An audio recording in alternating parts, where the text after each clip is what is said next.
Arkansas wants $200,000 back from Madden. Does this save the NIL or is it permanently broken? And by permanently, I think the courts, from what I'm hearing, are going to make a ruling by the end of next week. So it would be broken for now. I don't think it's permanently broken, or could be after the court rulings, but who knows? They messed a lot of that stuff up. What's your take on Arkansas wants $200,000 back from Madden Iamaleava? Yeah, so we did a video for you guys who watched yesterday on Arkansas AD floated suing Nico Iamaleava. He said we were going to recoup NIL losses where we can back from players who left. They didn't name Madden, but they just said that. And then it came out after I did the show that they want $200,000 back from Madden specifically, and they're going after other people who hit the transfer portal too. It's basic. What they're calling it, Dave, is an NIL buyout. And they're basically saying that that they believe they are owed buyout money for you transferring. Now, their contracts, and I don't know how it works because, as you know, Dave, it depends state to state with contract law. What we do know is that some states, it's the letter of the law. Whatever's written is how it is, right? Right. But as you and I both know, in other states, it's sometimes the spirit of the contract, isn't it? That's actually a factor sometimes, depending on the state, where it's like, well, there are implied agreements in the contract. It basically, when in the early part of the 20th century, when a lot of these contract debates would get to the Supreme Court, that's where the phrase substantive due process came from, which is to say that there are implied rights based on contracts that shouldn't have to be written on paper. And let's ask, what would that implied contract be? Like, I can't beat you up at work or something? Yeah, can't beat me up, can't sexually harass. You know what I mean? Like things Which isn't going to happen, Caleb. I'm sorry to let you know. Oh, I'm sorry. Like in the early part of the 20th century, it was more like a lot of times with unions and labor disputes with bosses. There were some implied things about wages and weekends and work hours that unions were, and it's very complicated. But basically, when you fill out a complex, like we did a contract together, there's just implied things that we expect each other are going to do, right? And yes. So, like, yeah, depending on the state with contract law, depends on how far they take that. And so, Arkansas, Arkansas, and by the way, here's traditionally more left-leaning states are going to be on the side of the person who receives the paycheck, not the person who cuts the paycheck. So, and these are based on laws in the early to mid part of the 20th century. During that time, Arkansas was a left-leaning state. So I bet they have contract laws that are much more on the side of the people who receive the paychecks, which would make it harder for the university to recoup money because they were the ones cutting the paycheck. But this is basically where I think that's happening. There is a possibility, though, Dave, at the same time that Arkansas was just ahead of the curve with other schools and had their boosters and told their boosters to put some fine print in the contracts to just have it written in writing. See, I don't think most schools are ahead of the curve now. I think they've just figured it out that you don't want to pay people before they get to your campus and prove they can do something. Poll question. What was the latest one? And then let's reset this because I want to dive into whether or not Tennessee should sue Nico. And the answer is absolutely yes. And I'll tell you why. Poll question is, I expect Joey to start week 1, start eventually, sit the bench, and 79% say start week 1. So, wow. Well, I was off base on that one. Okay, and then what's the Nico? Should Tennessee sue Nico? And that is yes, absolutely. 60%. No, just let it go. 40%. They should absolutely sue him to the fullest extent of the law, even if it just means that the Nico family has to pay lawyer fees. And let me tell you why. It's not just the money that's not there, Caleb. It's more than that. It's the damages that you do to a program when you do something like this. Did people not come to Tennessee because Nico was going to be the quarterback and be a superstar? Yes. Yeah. Yes. By the way, I mean, and you know, there's teammates that, and we wonder what's going, like, we just had the question, someone said, speculating that the teammate that he spoke to was Mike Matthews. I'm very certain that Mike Matthews at least went to Tennessee due to Nico Iamaleava. And that wouldn't surprise me. And you have, what's the term I'm looking for? I guess damages. But the bottom line is if you're Nico, you commit early, which he committed fairly early in the process. You don't recruit other quarterbacks. Other quarterbacks don't want to go to your school. You probably don't pick up a superstar or two. So I don't care what the money is. They need to sue him for damages. I don't care if the money's $1 or $100 million that they paid him. You should sue him for damages. And I've got no issue with doing that. And before people say, no, legally, it's proven these guys can transfer and they can make money. The criminal system is way different from the civil system. I mean, Caleb, you could sue him financially, or you could sue him in the civil court and bring home some of that cash that you could then spend on other players. Oh, absolutely. And so the question is, and this is the big one, Dave, is how much should they try to take back from Nico? Because Arkansas is going for 200,000. Should Tennessee go for the full? Like, I would assume you let him keep the $4 million he made when he played for Tennessee for 2 years, right? I wouldn't. So you want to recoup all the money you paid him from the start. Yeah, I think he did irreparable. I mean, short-term irreparable damage to the University of Tennessee's football program. I would sue him for every penny I could. So it's not just the money that you paid him for this year that he's not going to perform. You think the damage goes way beyond just leaving the program and not. Well, I hope in creation they didn't already send him the money for this upcoming year. Well, I think they probably paid him a check. They probably had him on like a pay scale, like in the spring, right? I mean, for instance, James Pierce got $1 million his final year. It was 10 payments of $100,000 a year. So I would hope that they would do something like that, but I'm not giving him any more, obviously. And as of April the 24th, I'm going to sue him for every dollar that I wrote, or every check that I wrote. I wouldn't just sue him for every check. Okay. So every check you paid him to this point. All right. I'm with you on that. So you're probably looking at $5 million, right? Because you've at least paid him 4.5 already. Right. And here's the other thing, though. You always want to go high in these civil cases because you might just get 2.5. So that's the other reason I'd be very aggressive. I agree. And here's some other things you could say you sue. Here's some other things you could sue for. Tennessee probably had to pay some money to defend Nico in court, didn't they? The state. Forget the school for a minute. Could the state of Tennessee go after Nico Iamaleava and say that they had to spend they spent taxpayer money on a lawsuit to protect his right to get paid? I will tell you something, and be on that private plane. I will tell you something. I think the silence speaks volumes.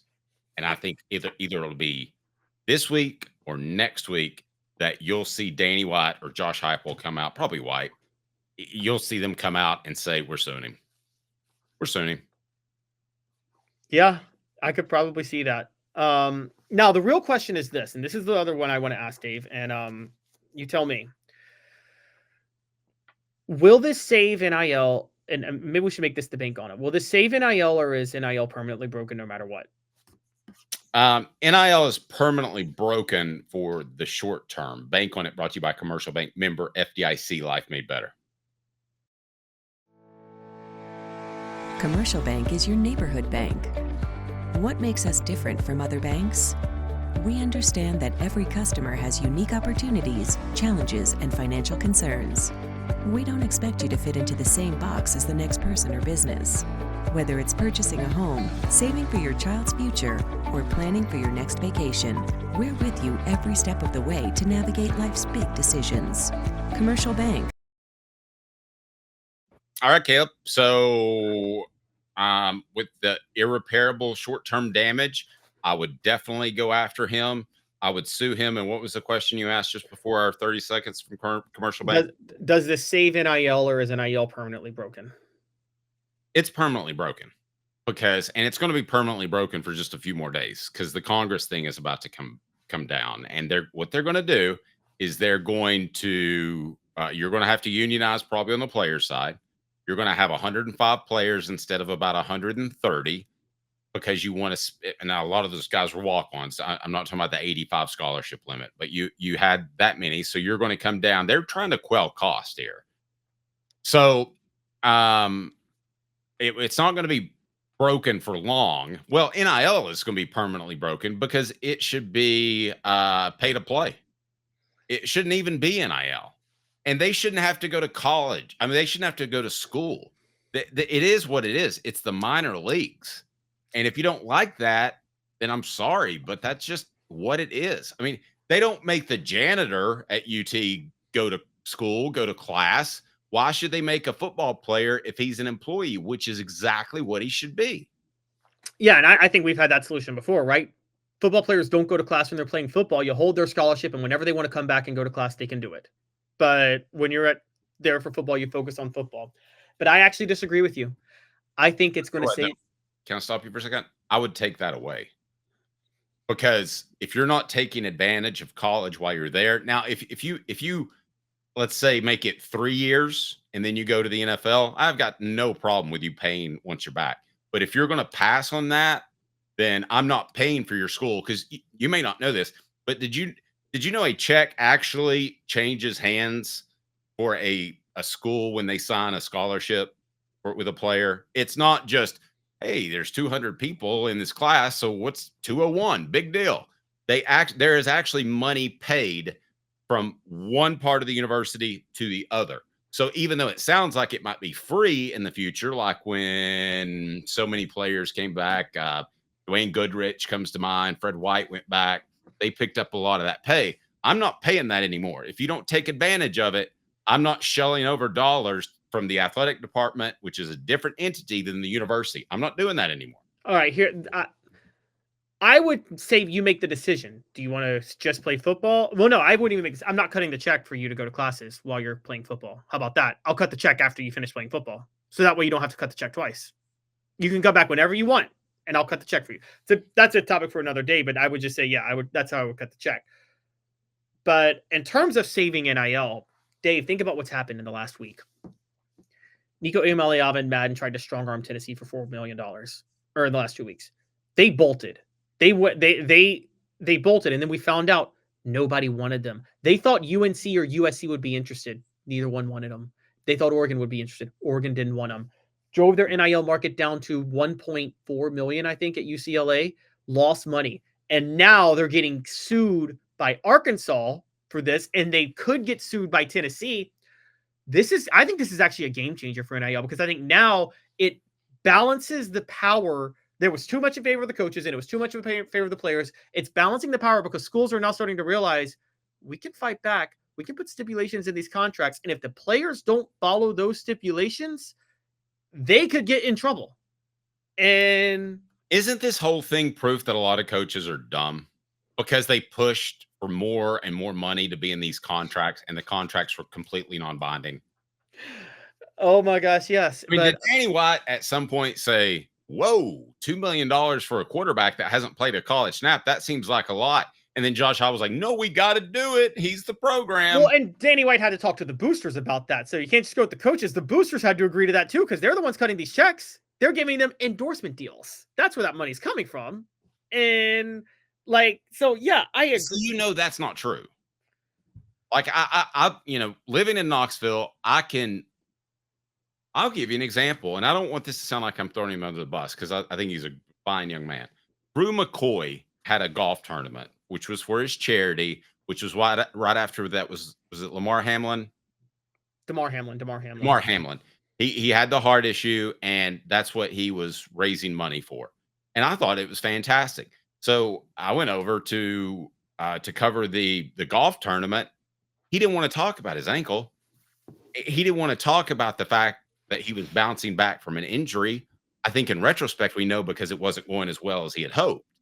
But at the end of the day, if you're making an appearance, I don't think it's asking too much to say, hey, can you talk about the ankle? But he went to the person who was putting the entire golf tournament on and said, I don't want to do interviews.